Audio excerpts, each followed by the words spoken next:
I want to talk about children and specifically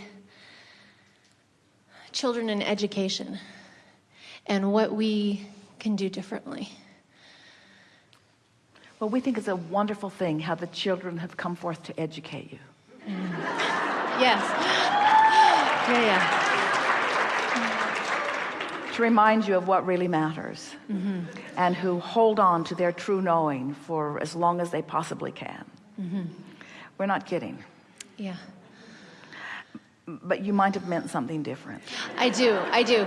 Specifically, you know, I didn't think that I had a question when I got here. I thought, oh, I'll just be. And then as soon as I sat down, I thought, oh my gosh, I would love to know what Abraham thinks about, or what you have to tell us in terms of our education system and how it's working or not working, and what we can do differently. Like a lot of people right now are searching for an answer, and I'm definitely one of them. And I'm curious. Well, here's the emotional grid that we would like to help you lay.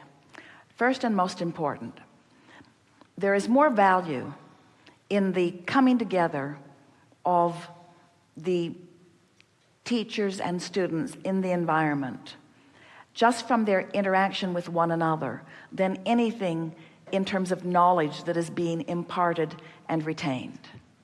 And while certainly there is information that is beneficial, that they may begin to apply in their life, there's not very much that they're getting from school. Right.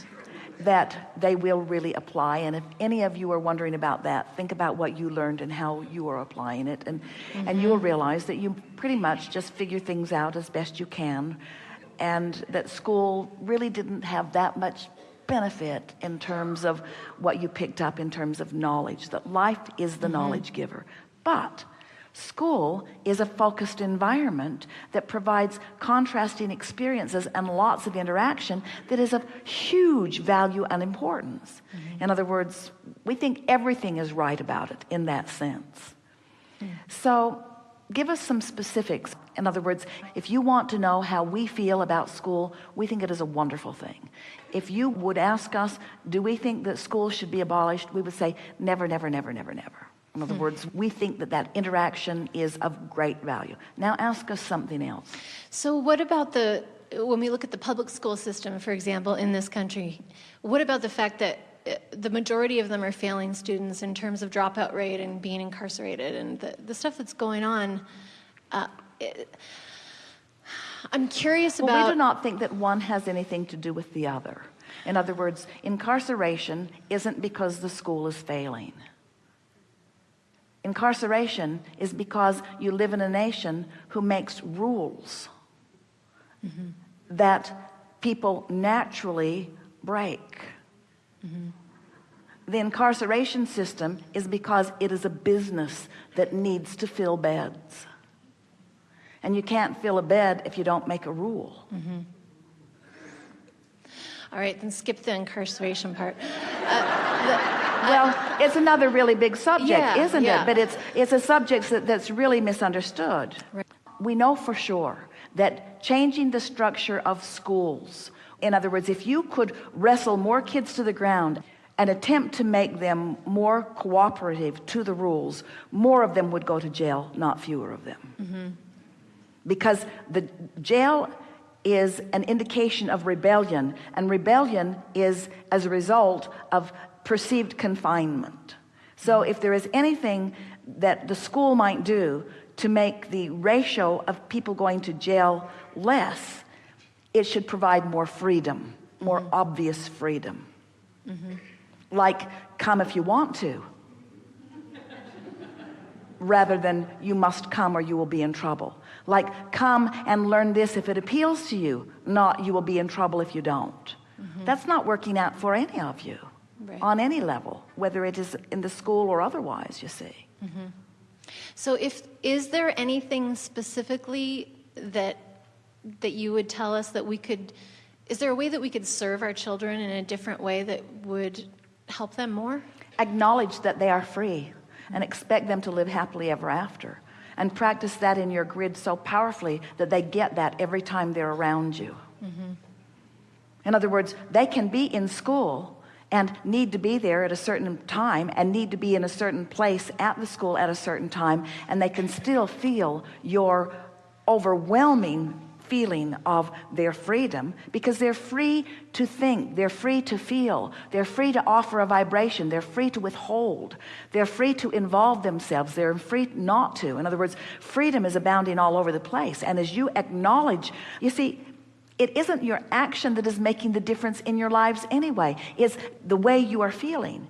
And so if you are a parent with kids in school, or if you are a teacher involved in the system, if you will give your dominant intention to acknowledging the parts of them that are free, so that that's the part that you're enhancing vibrationally, sending it out like a Wi-Fi signal through the campus, then more of them will begin to feel it, you see.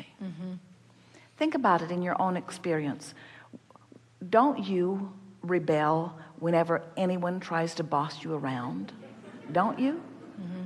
Don't you naturally know that you are free? Can't you feel that that's what the big grid is for you? That you are free, that you are free, that you are free. And when anyone implies otherwise, that's why you freak out, you see? Because you know that you are free. But does that feel like enough? Or does it feel to you like you need to do something more proactive? It doesn't feel like enough, because the bigger picture, or the bigger question for me, is about the system and how. But you see, the way you affect anything is by dealing with your grid. And you see what you're trying to do here, and we understand completely. You have an idea of what you want, and then you want to fill in the grid with behavior from the system so that your expectation of results can shift. And we say you're getting the cart before the horse. So what you want to do is feel it the way you want it to be.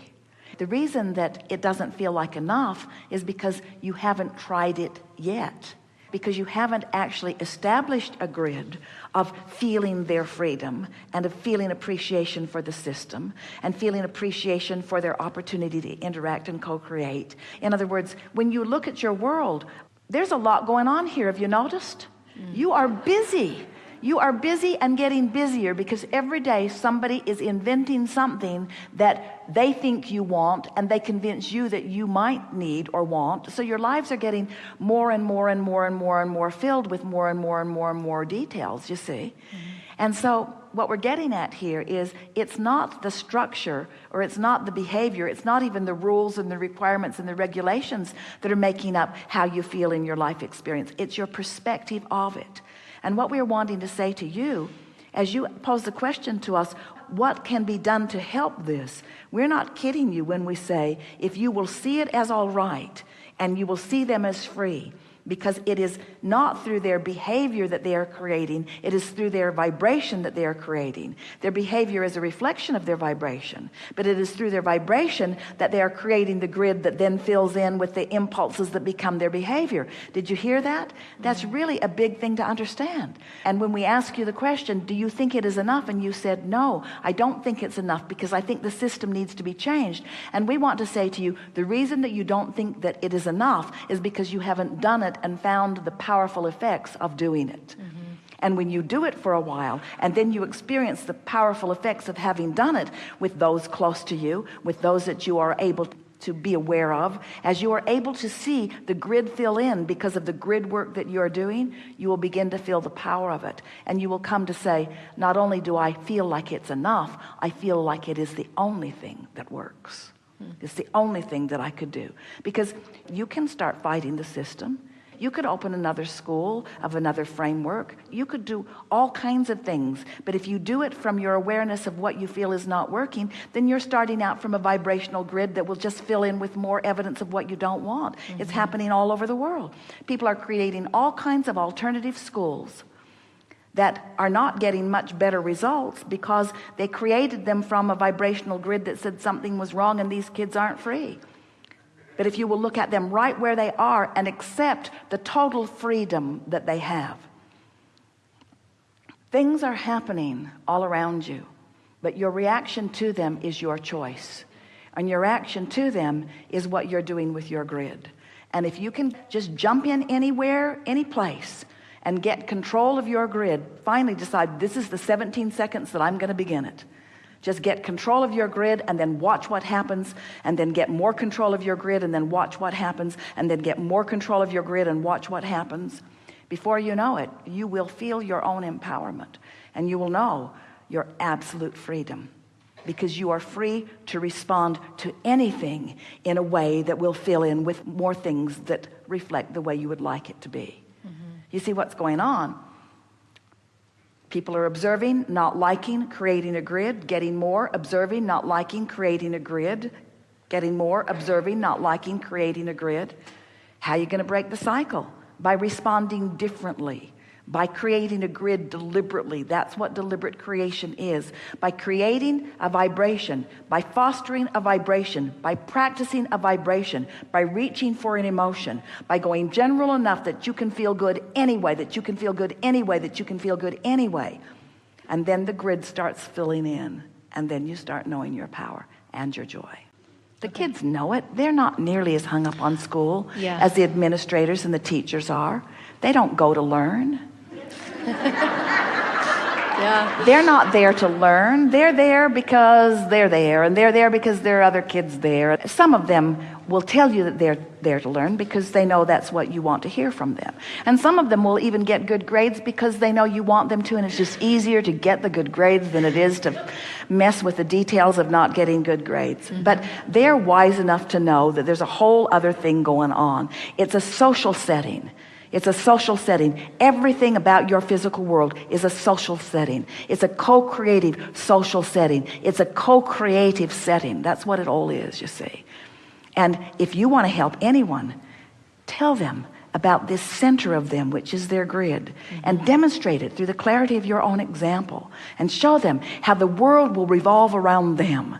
Convince them that they can be in any environment. It doesn't matter what it is, even in jail, which is close to being in school. And that if they are creating their grid, that the cooperative components will fill in around, and amazing things will happen that will defy all logic, you see, because the power of the grid is such.